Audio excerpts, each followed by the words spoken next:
네, 안녕하세요. 범작가입니다. 오늘은 강의장을 나와서요. 여러분과 함께 고종과 대한제국 시기의 역사를 찾아서 탐방을 떠나보려고 합니다. 지금 범작가가 와 있는 여기가 어딘지는 혹시 아시겠어요? 이 장면을 보여드릴게요. 네, 새로운 문물이 들어오고, 그리고 교회, 병원, 학교들이 새로 생기던 무렵 서양에만 의존할 수는 없겠죠. 그래서 어떤 신하들은 우리도 이제 근대 학문의 요람 학교를 새로 만들어야 됩니다 라고 주장을 했고요. 고종 임금께서 옳다, 그것을 받아들여야지 라고 하고 새롭게 민족 학교를 만들었으니 여러분이 아마 들은 바 있는 고려대학교입니다. 그때 고려대학교에서 학교를 처음 만들었을 때는 보성전문이라는 이름으로 시작을 했는데 1905년이었어요. 이미 들었죠? 을사늑약이 일어나던 해에 또 다른 한편에서는 새로운 민족 교육을 위한 시도가 이곳 여러분이 살고 있는 곳과 가까운 곳에서 일어나고 있었습니다.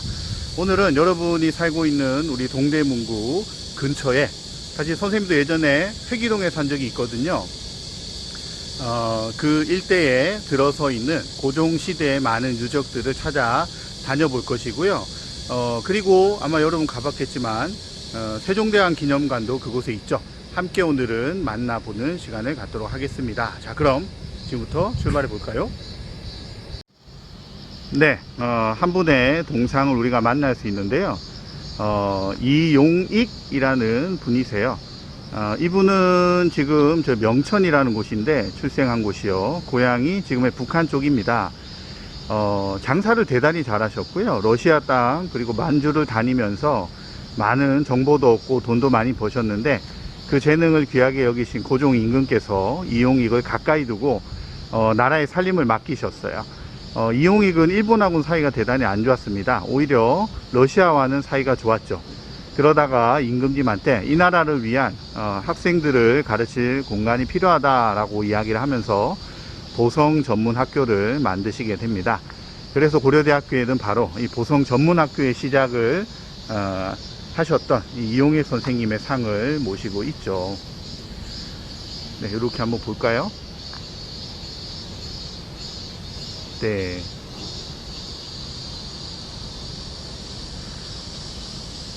우리나라 원래 건물하고는 많이 다르죠. 처음 만드셨을 때는 이런 모습은 아니었어요. 하지만 일본이 우리나라를 빼앗으면서 이용익 선생은 결국 자리에서 쫓겨납니다. 오갈 데 없었던 학교는 누구 손에 맡겨지게 되냐면 3.1운동을 시작했었던 천도교의 주인이었던 바로 손병희 선생께서 이 학교를 맡으세요. 그리고 3.1운동 이후에 천도교도 어려워집니다. 역시나 일본이 싫어한 탓이죠. 그 다음에 어떻게 되었을까요?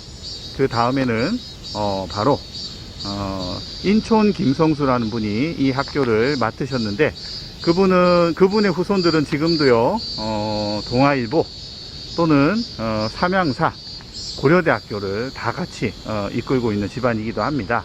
그렇게 이 고려대학교를 이끌어가는 집안들이 바뀌면서 새로 학교를 만들었고요. 미국에 있는 듀크 대학의 모습을 본따서 만든 것이 바로 이 성과 같은 모습이죠. 해리포터를 읽은 친구가 있는지 모르겠는데요. 해리포터에 보면 호그와트가 나오죠. 그 호그와트와도 닮았습니다. 왜냐하면 호그와트의 모습을 또 미국에 옮겼고 미국에 있는 모습을 이 고려대학교로 옮겼기 때문입니다. 어찌 보면 역사라고 하는 것이 이렇게 전달되는 것을 볼 수가 있네요. 자, 우리 이용익 선생이 함께 살았던 그 시대, 바로 대한제국 시대로 떠나보도록 하겠습니다. 좀 전에 보았던 대학원 건물을 지나서 본관 앞으로 해서 가도록 하겠습니다. 그림자에 보니까 영상을 찍고 있는 선생님의 모습도 보이고요. 여러분들은 살고 있는 학교 주변에 경희대학교도 있고 서울시립대학교도 있고 그리고 이곳 고려대학도 있습니다. 그곳은 모두 역사가 오래된 곳이니까요. 여러분이 꼭 탐방을 다녔으면 좋겠어요. 선생님은 이곳 고려대학교에서 역사를 공부를 했어요. 저기 보이는 건물, 시계탑이 있는 이 건물이 선생님이 역사를 공부하던 건물이고요. 저 건물도 역사가 엄청 오래돼서 100년 가까이 된다는 사실에 참 놀랐습니다. 여기저기가 다 성 모양 모습으로 되어 있는 게 고려대학교의 특징이기도 하지만, 결국 이것은 100년 전에 대한제국이 꿈꾸었던 서양의 발전된 모습을 배우겠다라는 뜻이 담겨 있는 건물이기도 하죠. 네, 아마 여러분 많이 본 모습일 것입니다. 오늘은 날씨도 굉장히 좋네요. 네, 저기 있는 동상이 세 번째 이 학교의 주인인 인촌 김성수, 전라북도 고창에서 가장 많은 재산을 가지고 있었던 아주 부유한 집이었고요.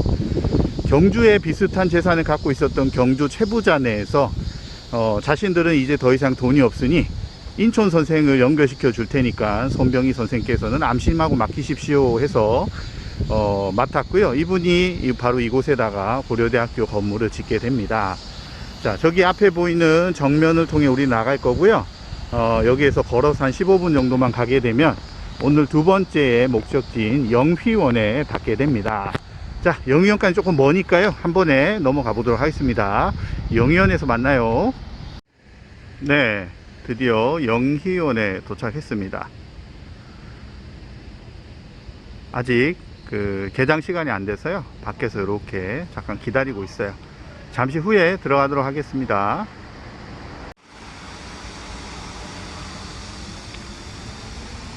서울 영휘원과 숭인원 이렇게 돼 있네요. 영휘원은 대한제국 일대 고종 황제의 후궁, 순원 황기비 엄씨의 원 무덤이고, 숭인원은 의민왕태자 영신왕의 첫째 아들인 이진의 원이다. 두 분의 무덤이라고 볼 수 있겠네요. 순원 황기비가 어떤 분인지, 그리고 이진이 어떤 분인지, 그리고 영희원은 어떤 모습인지가 이렇게 적혀 있습니다. 중요한 건 맨 밑에 보이죠? 이따가 다시 얘기하겠지만 원이라는 말을 꼭 기억을 해 두세요. 누구의 무덤인지. 자, 크지는 않지만 우리가 잠시 후에 들어가서 숭인원, 영희원 차례로 살펴보도록 하겠습니다. 네, 드디어 들어왔습니다. 들어온과 동시에 매미 소리가 아주 대단하네요. 마지막 여름을 보내는 것 같고요. 여기는 들어오면 바로 이렇게 무덤이 나타납니다. 숭인원이 나타나죠. 네, 지금부터는 한번 답사처럼 가볼까요? 맨 앞쪽에 보이는 이것은 홍살문입니다. 특별한 분을 모신 공간에 마음과 몸가짐을 조심히 하라라는 뜻을 가지고 있고요. 보통 임금님이나 왕비님의 무덤인 왕릉에 이런 것들을 볼 수 있는데, 숭인원도 마찬가지죠. 네, 그러면 한번 옆으로 한번 가볼게요. 안쪽에 보니까 뭐가 있죠? 우선 받침대 같은 게 보이죠? 네모나게 보이는 바로 이곳이 제사를 지내는 제관 또는 임금님이 서시는 판이라는 장소고요. 그 옆에 길을 따라서 가서 여기 보이는 건물에 음식을 차려놓고 제사를 지냅니다. 하늘에서 보면 T자 모양으로 되어 있는데, 한자에 T자와 똑같은 글자가 정자라는 게 있거든요. 그래서 정자각 이렇게도 부릅니다. 오른쪽에는 이분의 인생을 적은 비각이 서 있고요. 위쪽에 무덤이 있네요. 가까이 가면 무덤은 저 언덕 위에 있기 때문에 사라져 버립니다. 하지만 한번 가까이 가보도록 할게요. 그리고 저 언덕을 뭐라고 부르냐면 강이라고 합니다. 그래서 항상 왕실의 무덤은 이 강 위쪽에다가 만들어서 산에서 내려오는 기운을 그대로 받을 수 있도록 만들어 두는 것도 하나의 특징입니다. 네, 강 위쪽으로 보니까 뭐가 있죠? 저기 호랑이의 엉덩이도 보이고요. 보이십니까? 호랑이 엉덩이 문인석도 보이고, 오른쪽에 삐죽하게 솟아있는 이것은 장명등, 망주석, 그리고 왼쪽에 보이는, 요 가운데 보이는 이것은 불빛인 장명등, 요런 것들로 무덤을 보호를 하고 있죠. 자, 이곳의 주인공이 누구냐? 주인공 이야기를 한번 잠시 나눠보도록 할게요. 자, 어디 앉아서 할까요? 여기 숭인원, 영희원은 넓지 않습니다. 한 바퀴 뺑 돌아보면 10분도 안 걸려요. 하지만 역사라는 것이 눈으로만 보는 것이 아니라 그곳에 서려 있는 이야기를 함께 듣는 것이기 때문에 이야기를 한번 찾아가는 것도 의미가 있겠죠. 바로 이 무덤의 주인공은 어떤 사연을 가지고 있는지 한번 가보도록 하겠습니다. 네, 숭인원의 주인인 우리 이진 왕자님을 생각을 하면 참 안타까워요. 왜냐하면 이분은 1921년에 8월 달에 태어나서 그 다음에 5월에 돌아가셨어요. 채 1년도 살지 못하고 생을 마감했지만 이분의 신분은 대단했습니다. 이분의 아버지는 영친왕. 영친왕 이야기를 하려면 우리 고종 임금님의 자식들 이야기를 잠깐 해야 되는데요.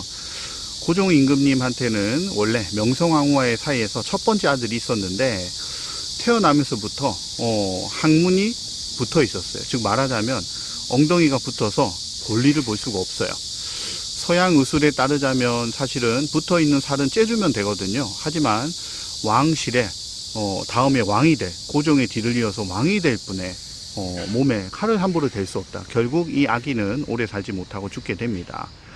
그 후에 순종이 또 태어나시죠.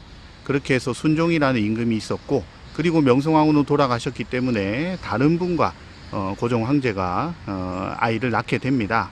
그분이 이 옆에 묻혀 계시는 엄귀비죠. 이 엄귀비는 자식들을 낳는데 그 중에 영친왕이라는 분이 순종의 동생인데요. 순종 임금님은 아들을 낳지 못하셨어요. 그래서 동생인 영친왕을 다음에 황제로 삼겠다라고 정했기 때문에 영친왕은 나라가 망하지 않았다면 조선의 3대 황제가 되셨을 뿐입니다. 대한제국의 3대 황제요. 그리고 바로 이 영친왕의 아들이 누구냐? 바로 이 이진입니다. 그러나 운명이 참 얄궂죠. 나라가 망하다 보니 영친왕은 한국 여인과 결혼할 수 없게 됩니다. 일본에 의해서 일본 여인인 이방자 여사와 결혼하게 되는데 일본에서 나쁜 수를 썼어요. 이방자 여사는 아이를 낳지 못할 것이다 라는 생각에 영친왕과 결혼시키면 조선 왕실은 끊어지게 되겠지 하고 결혼시켰는데 놀랍게도 두 분 사이에서 자식이 태어납니다. 일본은 당황했고요. 그렇게 태어난 자식이 바로 이진이라는 분이신데 이분이 귀국하자마자 얼마 안 돼서 갑자기 병이 나시더니 살지 못하고 돌아가셨어요. 그래서 여러 가지 소문이 있긴 했지만 아무튼 돌아가신 다음에 눈물의 장례식 끝에 이곳에 묻히시게 됩니다. 얘기했지만 영친왕의 뒤를 잇는 분이기 때문에 만약에, 이게 또 만약인데요, 역사가 우리가 그대로 흘러갔다면 조선의 네 번째 황제가, 대한제국의 네 번째 황제가 되실 분이 바로 이분. 그렇기 때문에 원이 되어서 이곳에 묻혀져 계시는 것입니다. 채 1년도 살지 못한 안타까움을 담아 만든 무덤이라 다른 무덤보다도 조금은 작게 만들었어요. 어찌 보자면 어린이를 위한 무덤이라고 할 수도 있겠죠. 자, 그런데 왜 여기 묻었느냐? 이 이진의 할머니, 즉 영친왕의 어머니인 엄기비가 이 옆에 묻혀 계시기 때문입니다. 엄기비는 영휘원이라는 이름으로 묻혀 계시고요. 요 지금 가려서 안 보이는 바로 옆에 있거든요.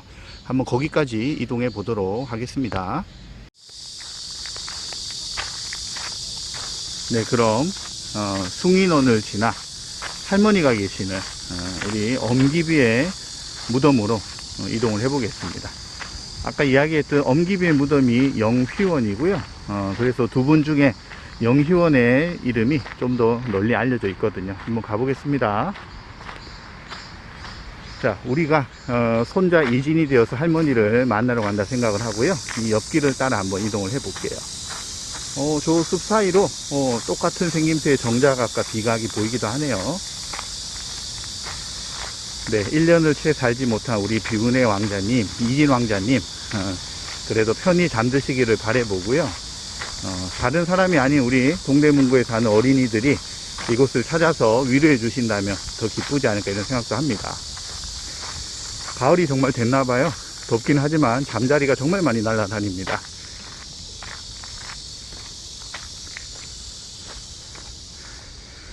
저 멀리에는 제사 지낼 때 쓰는 우물도 보이네요.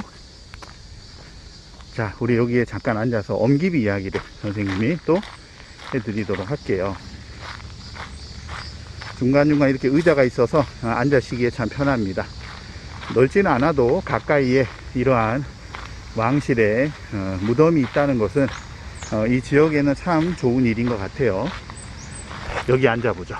네. 딱 봐도 아까 전에 봤던 숭인원과 비슷한 모습이죠. 엄기비 고종 임금님이 궁궐에 계실 때 궁궐에 살던 궁녀입니다. 8살 때 궁궐에 들어왔고요. 집안이 대단한 집안은 아니었어요. 아버지가 장사하는 사람이었는데 조선시대에 장사하는 사람은 그렇게 높이 평가받지 못했거든요. 집안이 어려우니 궁궐에 들어가서 앞날에 살 길을 찾아라 해서 초등학교 1학년 나이니 8살에 궁궐에 들어왔는데 굉장히 영특하셨나봐요. 그래서 궁궐에서 살다가 임금님한테 뽑히고 또 명성황후한테 뽑혀서 명성황후를 모시고 임금님을 모시는 궁녀가 됩니다. 상궁으로 승진을 한 다음에 어느 날 임금님이 이 엄기비의 똘똘함에 반해서요, 이 엄기비를 자기 부인으로 삼으려고 합니다. 이 사실을 알았던 명성황후가 좀 질투를 하셨나봐요. 그래서 엄기비는 정말 목숨이 달아날 뻔했습니다. 하지만 이후에 명성황후가 을미사변으로 돌아가시자 고종 황제는 슬픔에 빠졌고요. 이 슬픔에 빠진 고종 황제를 잘 모신 분이 바로 엄기비다 보니 거의 왕비의 역할을 하셨어요. 하지만 신하들이 절대로 이 엄기비를 왕비로 하는 것은 반대다라고 했기 때문에 결국 왕비가 되지 못합니다. 하지만 실제 왕비와도 같은 역할을 하셨고요. 1897년에 아들을 낳아요. 그래서 이분이 순종의 뒤를 이어 우리나라의 태자가 되시는 바로 의민황태자 영친왕이 되겠습니다. 영친왕이 태어나셨고, 그리고 영친왕의 아들이 나중에 태어나고, 그러면서 엄기비는 황비는 아니지만 황비처럼 모셔지는 분이 되었고요. 그래서 왕비였다면 릉이 되었겠지만 왕비는 아니었기 때문에, 그러나 왕비가 되셨을 법한 분이기 때문에 원이라는 이름으로 모셔지게 됩니다. 이분은 어린 시절에 들어가서 제대로 된 교육을 못 받으신 것에 대한 안타까움이 있어서 학교를 많이 만드셨어요. 숙명학교, 숙명여자대학교, 숙명여고, 양정고등학교, 이런 학교들을 만드신 분이 바로 이분입니다. 그래서 지금의 숙명여자대학교 쪽에 가보면 엄기비, 순원 엄황후 기비의 길도 그대로 이름에 남아 있는 것을 볼 수가 있어요. 자, 이분이 먼저 돌아가셨기 때문에 뒤이어 손주가 여기 올 거라고는 상상도 못 하셨겠지만 아마 가슴이 아프시겠죠. 그래서 따뜻한 마음으로 여기 옆에 있는 우리 손주 이진 전하를 잘 어루만지고 계시지 않을까 생각을 합니다. 우물이고요. 네, 그러면 영희원도 한 바퀴 살짝 돌아볼까요? 네, 지금부터는 영희원을 또 한 바퀴 돌아보겠습니다. 궁궐의 무덤은 법도에 따라 만들어지기 때문에 크기의 차이는 있을지언정 법도는 다 똑같습니다. 그래서 하나의 왕릉이든 하나의 원이든 잘 보아두면 비슷하게 되어 있구나를 느끼실 수 있을 거예요. 물론 차이도 있죠. 돌을 다듬어서 뭔가를 만든다는 것은 대단히 힘든 일입니다. 그렇기 때문에 돌로 뭘 더 많이 만들면 그만큼 백성들이 힘들기도 하겠죠. 그래서 일부러 백성을 위해서 돌로 만드는 조각을 적게 하는 왕도 계셨고요. 반면에 정조 임금님은 백성한테 미안하지만 왕이 되지 못한 내 아버지 사도세자를 위해서 내 아버지는 왕이 되지 못했지만 왕보다 더 멋진 무덤을 만들겠다 해서 왕보다 더 멋진 무덤이 만들어지는 경우도 있습니다. 자, 그러면 어떤 식으로 되어 있느냐, 저기 표지판 안내판에 아주 좋은 게 있어요. 한번 보도록 하겠습니다. 일단 황기비, 순원 황기비 엄씨의 무덤 영희원이다 라는 해설이 이렇게 있으니까 잠깐 읽어보면 되겠고요. 아까도 이야기한 것처럼 신학교에 관심을 많이 두셨습니다. 그래서 학교를 많이 만드신 분이시기도 해요. 자, 그리고 여기 보면 선생님 한번 가까이서 한번 얘기를 해줄게요. 여기 보면 홍살문이 있습니다. 홍살문에서 쭉 올라가면 정자각이 있어요. 여기에 음식을 차리고 제사를 지내요. 그리고 여기에 보면 충문을 읽은 다음에 그 충문을 태우는 자리, 예감이라는 자리가 있고요. 그리고 여기에는 비석이 있습니다. 그리고 여기는 참도 어도가 되겠죠. 그래서 가운데는 영혼이 가는 길, 길이 두 개거든요. 한쪽은 임금님이 가는 길. 올라가는 계단도 다릅니다. 올라가면 뭐가 있죠? 양이 있어요. 말이 있습니다. 말. 임금 돌아가신 분의 명령을 빨리 듣겠다 말이 있고요. 문인석이 있습니다. 왕릉이라면 무인석도 같이 있어요. 앞날을 밝혀주는 등도 있고요. 그리고 영혼이 노는 자리 상석도 있고요. 그 뒤에 보면 이제 양이나 호랑이 같은 것도 만들어 두고요. 이렇게 담장을 칩니다. 이걸 곡장이라고 그래요. 그리고 죽은 사람이 있다는 것을 알리는 표시가 바로 망주석입니다. 이런 것들이 모든 무덤마다 똑같이 있어요. 여기도 마찬가지입니다. 비록 우리가 올라가지는 못하지만 그 내용을 짐작할 수가 있고요. 가운데는 향로입니다. 오른쪽은 어로입니다. 임금님은 오른쪽 길, 가운데는 홀령을 위한 길입니다. 한번 들어가 볼까요? 우리는 임금님 길 옆으로 갈게요. 예의를 지켜서. 네, 궁궐은 또 가운데가 영혼을 위한 길이 아니라 임금을 위한 길이에요. 하지만 여기는 주인공이 임금님이 아니거든요. 임금님이 제사를 지내고 어머니를 뵈러 오는 길이기 때문에 영신왕이 이곳을 오게 되면 바로 이 오른쪽 길로 걷게 되겠죠. 그래서 올라가는 계단도 달라요. 신이 올라가는 계단은 화려하게 꾸며 놓습니다. 그러나 왕이 올라가는 길은 꾸며 놓지 않아요. 일부러 그런 것이죠. 올라갈 땐 계단이 2개인데 내려올 때는 계단이 하나입니다. 자, 제사 지낼 때에 어떤 음식이 올라가는지, 그리고 어떤 모습을 하는지 사진으로 있으니까 참고로 보면 될 것 같고요. 자, 신은 이 길을 따라서 강으로 해서 올라갑니다. 여기 빛이 들어와서 화면이 하얗게 보이는데 가까이서 보면 이렇게 언덕으로 올라가죠. 바로 이렇게 강을 따라 영혼은 올라가고요. 제사를 지내 임금님은 여기로 올라가는 게 아니죠. 어디로요? 내려와서 다시 이 계단으로 내려갑니다. 그래서 여기는 계단이 하나예요. 그렇죠. 이렇게 내려갑니다. 제사를 지냈으니까 누구요? 신하들은 여기서 몇 월 며칠 신께 비나이다 다 읽은 다음에 그것을 여기 있는 예감에다가 불태워요. 아이고, 예감이 저거 뒤쪽에 있네요. 네, 올라가야 보이겠는데 잠깐 한번 올라가 볼까요? 으쌰, 짠. 네.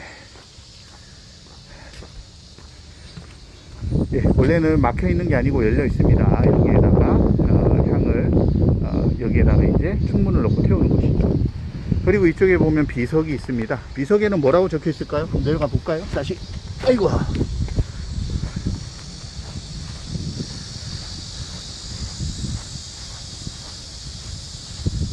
예, 비석에는 순원, 황비, 엄귀비가 있는 여기 영휘원이라고 되어 있네요. 이렇게 되어 있습니다. 순원, 귀비, 영휘원. 네, 그리고 비문을 해보니 어떻게 되어 있죠? 순원, 귀비, 엄씨는 언제 입궁하였고, 언제 세자를 낳았고, 귀인의 봉에 졌고, 궁호가 되었고, 58세에 떠났고, 죽은 이후에 붙여진 이름 시호는 순원이며, 이렇게 쭉 되어 있죠. 바로 이런 내용이 적혀 있는 것이 바로 이 비각입니다. 여러분이 어떤 무덤을 가건, 예를 들면 세종대왕 등을 찾아서 여주로 가건, 정조대왕을 찾아 화성으로 가건 다 똑같이 되어 있다는 사실 꼭 기억을 하세요. 네, 그러면 무덤의 종류가 무엇인지 어떤 것인지 잠깐 이야기했지만 정리해서도 한번 여러분들이 한번 기억을 해보세요. 선생님이 앉아서 다시 무덤 종류를 이야기해 보도록 하겠습니다. 네, 우리가 온 영휘원, 그리고 또 홍릉, 그리고 또 보면 이순신 장군 묘, 무덤을 일컫는 단어들이 있어요. 한번 정리를 선생님이 잠깐 해주겠습니다. 네, 여기 시원한 그늘에 앉아서 멋진 풍경을 바라보면서 잠깐 역사의 상식을 이야기해 줄게요. 모든 사람의 무덤은 묘라고 합니다. 묘, 이순신 장군 묘, 누구누구 묘 이렇게 이야기를 합니다. 그런데 예외가 있어요. 이분은 사람은 사람이지만 특별한 사람이죠. 바로 왕과 왕비입니다. 이 나라의 주인이다. 그래서 이분들의 무덤은 특별하게 릉이라고 이야기를 합니다. 세종대왕 릉, 고종 황제 릉, 한자로는 뭐 영릉, 유릉, 홍릉 이런 식으로 이름을 붙입니다. 그런데 애매한 게 있어요. 법적으로는 왕이 되실 분 또는 왕비가 되실 분인데 중간에 우리 사도세자처럼 또는 이렇게 돌아가셔서 그런 경우 뭐라고 한다고 그랬죠? 그렇습니다. 원이라고 한다고 했습니다. 그렇게 해서 원, 릉, 묘 이런 이름이 있다는 거 잊지 않았죠? 선생님이 이야기를 다시 한번 하겠습니다. 일반 사람들의 무덤은 묘, 그리고 임금님과 왕비님의 무덤은 릉, 그리고 세자와 세자빈 다음에 왕과 왕비가 되기로 하셨던 분은 뭐다? 원이다. 그래서 원이라고 돼 있으면 정확히 누군지 몰라도 원래는 왕비나 또는 왕이 되셨어야 될 분의 무덤인가 보다 라고 하면 100점 만점에 100점이 되겠습니다. 자, 그런 이유에서 이곳에 묻혀 계신 분들은 안타깝지만 왕비의 이름을 받지 못하셨고 또 왕이 되지 못하신 분이 묻혀 계신 곳이다 라고 생각하면 딱 맞겠죠. 이런 역사의 상식만 가지고 가더라도 알 수 있고요. 근데 이런 것도 있어요. 경주에 가보면 천마총 이런 게 있습니다. 총은요, 누구 무덤인지 모르지만 특별한 유물이 발견되었을 때 그 유물의 이름을 따서 총이라는 이름을 붙여요. 칼이 발견됩니다. 검총. 금관이 발견됩니다. 금관총. 귀걸이가 발견되었어요. 금룡총. 천마도가 발견됩니다. 천마총. 이런 식으로요. 그리고 누군지도 모르고 특별히 발굴된 것이 없고 아니면 아직 발굴하지 않은 것은 그냥 고분. 그래서 순서대로 1호분, 2호분, 3호분 이런 식으로도 붙인다라는 것도 기억해두면 역사 탐방할 때 꽤 도움이 된다는 사실 기억하도록 하세요. 네, 이거는 우리 능에 들어오면 어느 능이나 그 능에 대한 설명이 이렇게 나와 있고요. 영희원과 숭인원도 마찬가지입니다. 이걸 꼭 가져다가 내용을 살펴보면 좋을 것 같아요. 그런데 여기는 하나 더 있습니다. 선생님 바닥에 내려놨어요. 하나는 영희원과 숭인원이니까 넘겨가면서 그 이야기를 살펴보고 지도를 보면 될 것 같고요. 이렇게 있죠. 네. 그리고 또 하나는 조선왕실의 계보도입니다. 조선왕실의 왕들이 27분 계시죠. 태정, 태세, 문단세 많이 계십니다. 그분들의 이름과 무덤이 어디에 있는지 어떤 형태인지가 잘 나와 있는 것이 바로 이 왕계도고요. 선생님이 이런 걸 좋아해요. 그래서 뭐 꼭 외운다기보다는 펼쳐놓고 궁금할 때 한 번씩 살펴봅니다. 예전에는 이거요 1,000원씩 해서 팔았어요. 하지만 지금은 국민의 세금으로 만드는 것이니까 누구든지 가져가세요 라고 되어 있고요. 인터넷에도 이미지가 나와 있을 겁니다. 하지만 또 책을 열심히 읽는 여러분들 종이로 만들어진 이 지도도 함께 보면 좋지 않을까 생각을 합니다. 자, 영희원으로 들어오면 만날 수 있는 두 가지 왕실 계보도, 영희원과 숭인원 설명까지 한번 살펴보고 답사를 마무리를 하면 좋을 것 같습니다. 자, 그러면 이제 푸르름을 가득하는 채 우리는 옆으로 이동을 해보죠. 영희원과 숭인원을 살펴보았으니 이번에는 옆으로 붙어있는 세종대왕 기념관으로 한번 가보도록 할게요. 코로나라 아마 안 열 것 같긴 한데 그래도 모르겠습니다. 한번 이동해 보도록 하겠습니다. 한번 출발할게요.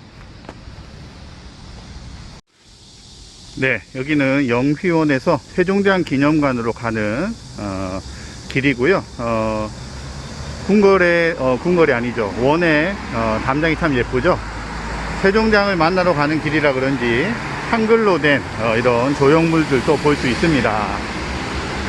아유, 차들이 많이 지나다녀서 꽤 시끄럽긴 하지만요, 길을 따라 걷다 보면 동대문구에 문인들이 쓴 시도 나오고요. 무엇보다도 가을이 되면 너무나 아름다운 낙엽이 지는 거리를 만날 수 있는 돌담길이 바로 이곳이라고 하겠습니다. 오른쪽이 우리가 아까 보았던 영희원, 숭인원이고요. 그리고 조금 더 지나면 오른쪽으로는 세종대왕 기념관, 그리고 정면으로는 홍릉이 있습니다. 홍릉은요 명성황후의 무덤이고 여기에 숭인원과 영희원이 들어선 이유도 바로 저 홍릉 때문이었다고 아까 이야기를 했었죠. 홍릉은 지금 그 자리에 없습니다. 자리를 옮겨서요, 우리 고종 임금이 돌아가신 이후에 1919년 돌아가신 이후에 어디로 옮겼냐면 남양주로 옮겼어요. 그래서 지금은 빈 무덤이고 대신에 우리나라 최초의 수목원이 서 있는 장소라고도 할 수가 있겠죠.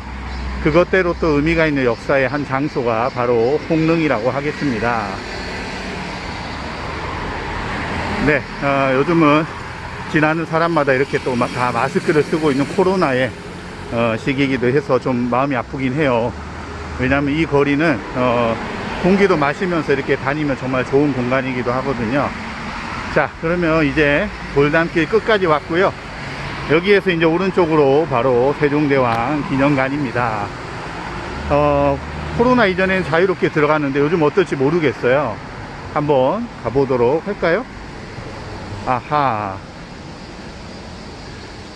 세종대왕 기념관은 지금 임시 휴관에 따라서 우리가 들어가기가 어렵네요.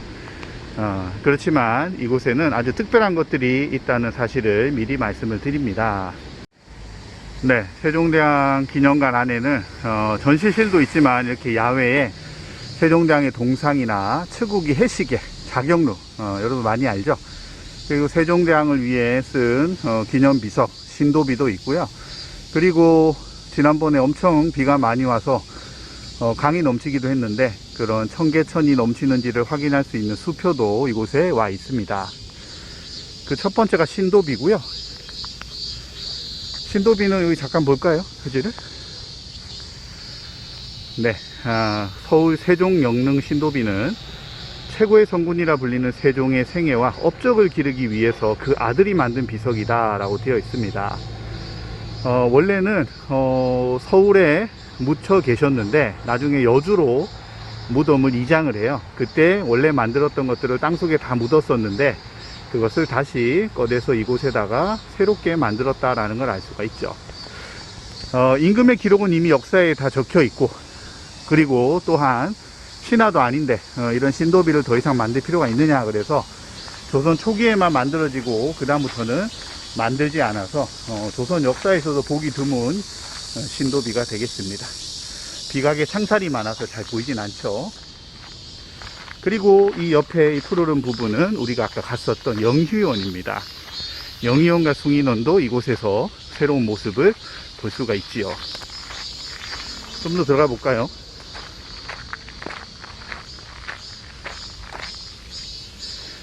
아마 동대문에 사는 친구들이니까 세종대왕 기념관을 한 번쯤 왔을 거란 생각이 들지만, 그래도 선생님 경험상 아직 오지 않은 친구들도 꽤 되거든요.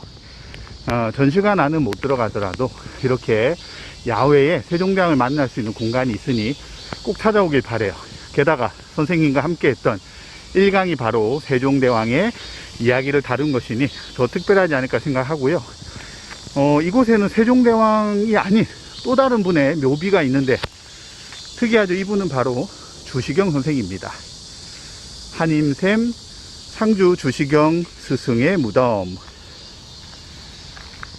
스승은 여기 나와 있어요. 1876년에 황해도 봉산군이라는 곳에서 태어나셔서 서울로 오셔서 배제학당에서 새로 공부를 닦으시고 20년 동안 우리말과 글 교육을, 한글 교육을 하셨다. 한글 운동을 하셨다. 그러다가 39살이 되던 해에 돌아가셨다. 근데 왜 여기에 와 있을까요? 바로 주시경 선생이 한글이란 이름을 지으시고 우리 곁으로 훈민정음을 바르게 돌려주셨기 때문이죠. 아마 세종대왕도 기뻐하실 거라고 생각합니다. 여기에 보니까 와, 특별한 성물들이 있죠. 바로 이 성물들이 세종대왕의 왕릉을 처음 만들었을 때 거기에 세웠던 것들이고요. 세종대왕을 지키는 성물들이었죠. 그러나 아까도 이야기했듯 여주로 이장을 하면서 다 땅에 묻었던 것을 다시 끄집어내서 어디로 갖다 놓을 것인가, 세종대왕을 기념하는 이곳에다가 모셔두었습니다. 이렇게 가까이서 성물을 본다는 것은 굉장히 힘든 일이에요. 왕릉은 현재 세계문화유산이기도 하기 때문에 함부로 올라갈 수 없거든요. 그래서 선생님은 여기 오는 걸 좋아합니다. 이렇게 가까이서 세종대왕을 그리워하면서 만들었을 이 성물들을 보면 세종대왕이 바로 곁에 계시는 것 같거든요. 바로 그 세종대왕의 동상입니다. 절묘하게 히읗자, 저 끝에 있죠? 예, 히읗자 조각도 있고요. 세종대왕 기념탑도 있고요. 몇 가지만 더 볼까요? 이것은 수표입니다. 청계천에 설치를 해서 물의 수위가 얼마나 높아지는지를 보고 백성들을 피신시키고 안심시켰던 바로 그 보물, 수표가 이곳에 와 있습니다. 그런가 하면요, 이쪽으로 가볼까요? 기념관 오늘 못 들어가지만 추국이라든지 세종대에 만들어졌었던 해시계라든지 그런 모형들은 여기서 만날 수가 있습니다.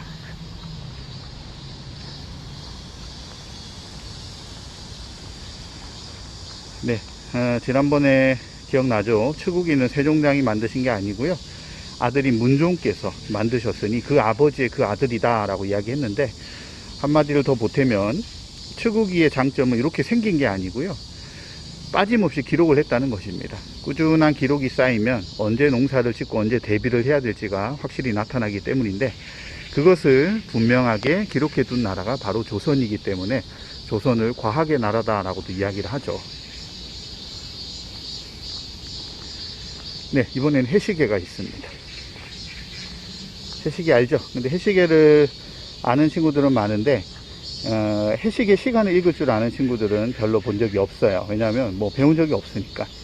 해시계 지금 그림자가 이렇게 있어요. 보면 이렇게 여기 그림자가 있죠. 그림자를 따라 이렇게 올라가면 시간이 나옵니다. 그림자를 따라 오른쪽 왼쪽으로 가면 날짜가 나와요. 날짜와 시간을 한 번에 알려주니 달력과 시계 기능을 함께 가지고 있는 것. 마치 이거 뭐처럼 생겼습니까? 솥을 이렇게 팬 것처럼 돼 있죠. 그래서 한자로 앙부 19, 해시계를 19라고 하거든요. 바로 이렇게도 이름 붙입니다. 자, 마지막으로 물시계의 일부 모형이 남아 있습니다. 물시계 역시 장영실이 만들었죠. 물시계의 완성본은 국립 고궁박물관에 가면 볼 수 있고요. 이것도 훨씬 큽니다. 요거는 조그맣게 해서 모형처럼 만들어둔 형태인 것이죠. 퀴즈. 물시계가 조선의 기본 시계일까요? 해시계가 기본 시계일까요? 네, 정답은 물시계죠. 해시계는 오늘처럼 날이 밝은 날이 아니고 만약에 비가 오거나 밤이 되면 시간을 알 수 없습니다. 그렇기 때문에 물시계가 조선의 기본 시계다 라는 것도 기억하시고요. 바로 스스로 소리를 내서 알려주는 시계, 자경루를 누가요? 장영실이 만들었던 것이죠. 자, 이렇게 해서 세종대왕 기념관의 외부를 잠시 살펴보았습니다. 네, 안으로도 들어가서 우리 한글의 이야기도 만나고 기념관의 전신 모습도 함께 보면 좋을 건데요. 동대문구에 사는 여러분들이 나중에 코로나의 단계가 완화되면 꼭 와보기를 추천을 드립니다. 주변의 모습들을 한번 볼게요.